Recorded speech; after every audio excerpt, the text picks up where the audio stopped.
Kalian mau kaya raya, tujuannya uang dan pengen jadi uang lewat kedokteran, saran saya sih gelar DR itu adalah gelar yang menurut saya harus dijaga sih. Dokter atau influencer? Saya dokter sih. Terima kasih banyak Dokter Tirta atas Ya, siap, waktunya. siap, Semoga- merdeka.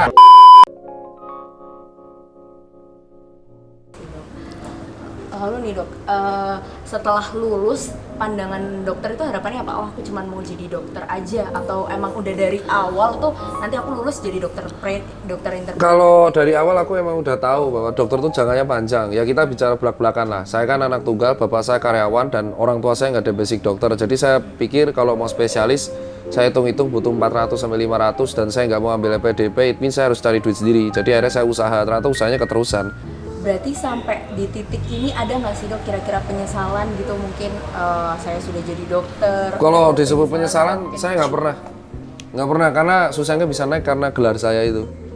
Gelar DR itu adalah gelar yang menurut saya harus dijaga sih. Jadi lebih enak sih. Soalnya kan emang saya dulu tuh kenapa saya suka bedah karena emang saya suka pisau kan. Saya suka skapel. Jadi emang di puskesmas kadang kita mendapatkan kasus-kasus yang ekstrim dan emang pasiennya nggak bisa dirujuk. Jadi kalau disebut nyesel enggak, siapa lagi yang bisa bedah-bedah orang diizinkan lagi. Mungkin terakhir nih dok, mungkin sepatah dua kata buat adik-adik yang mau masuk ke dunia perkuliahan, terutama yang mau kedokteran, mungkin ada insight bagaimana sih menghadapi dunia kedokteran ini? Kalau dari saya sih, kalau ada yang satu ya, ada 5 poin yang pengen saya sampaikan. Yang pertama tuh mindset. Kalau kalian mau cari uang, kalian resign aja jadi mahasiswa. Nggak ada urusan namanya dokter tuh kaya raya. Dokter kaya raya tuh generasi tahun 80-90. Maksudnya lulusan 80-an sampai 90-an.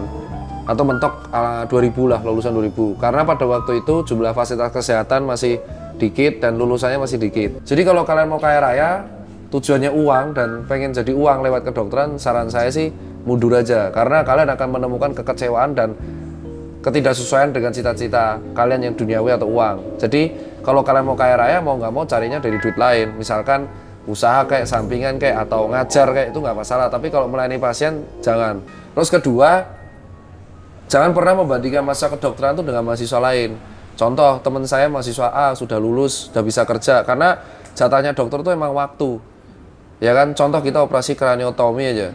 Mana mungkin kita operasi kraniotomi 1 jam selesai. Kesabaran itu kan yang kita harus lihat kan, harus sabar. Terus ketiga, kalau ada yang bilang kuliah kedokteran sibuk, lebih sibuk kuliah teknik. Saya melihat sendiri soalnya, kuliah teknik itu, kenapa saya bilang sibuk? Kalian kan belajar dan menghafalkan. Tapi kalau kuliah teknik, itu yang dihafalkan kan bener-bener mesin, tugasnya bejibun. Nah kalau dokter, rata-rata jam 5, sibuknya kita jaga malam. Jadi, jangan pernah membandingkan jalan kita dengan jalan orang lain. Yang ketiga, kalau kalian nanti udah lulus, pegang sumpah tuh baik-baik. Jadi yang kita lindungi pertama tuh pasien, kedua teman sejawat. Jangan sampai kalian malah jelek-jelekin teman sejawat. Meskipun dia tuh punya aib, ya tetap kita harus lindungi karena itu prinsip dari teman sejawat. Terus yang keempat, ketika kalian kuliah itu kalau bisa kalian baik-baik lah. Mungkin IP itu nggak begitu berarti ya.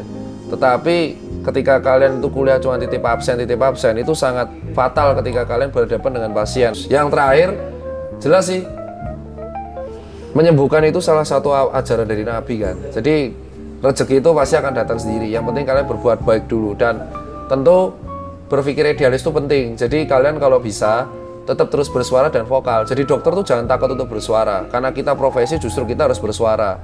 Karena negara kita itu kekurangan literasi yang baik. Negara kita itu krisis jurnal. Bayangin aja banyak warga di antara teman kita tuh yang percaya COVID itu konspirasi karena mereka nggak tahu jurnal. Seandainya kita didik jurnal lebih awal, mungkin mereka akan ngerti. Mungkin sebelum penutup ada sedikit rapid question dok, masa yang di rapid COVID doang ya dok? Yoi, kan ntar lagi nggak ada rapid, ganti swab semua. Iya benar-benar. Jadi yang pertama ya dok ya, ntar langsung aja jawab cepet ya dok ya. Yuk. Oke, yang pertama dokter atau influencer? Saya dokter sih, saya nggak suka disebut influencer sebenarnya. Oke. Nggak ada gunanya. Terus dok, praktek atau kerja lapangan? Saya sih, wah berat kalau itu. Saya suka dua-duanya. Saya ya tapi karena saya praktek aja deh. Oke. Lalu organisatoris atau entrepreneurship dok? Wah kalau saya organisatoris. Oke. Lalu ekonomi atau kesehatan? Berat juga nih, ekonomi deh. Terakhir nih dok, new normal atau back to normal? Wah kalau itu new normal lah, back to normal mati semua pak. Oke, baik kalau begitu terima kasih banyak Dokter Tirta atas Ya, siap, waktunya. siap, Semoga, Merdeka. ini bermanfaat buat adik-adik yang mau. Iya, terus sampai jumpa nanti kalian untuk pelayanan di sekarang saya mau ke Sutowo dulu. Bye.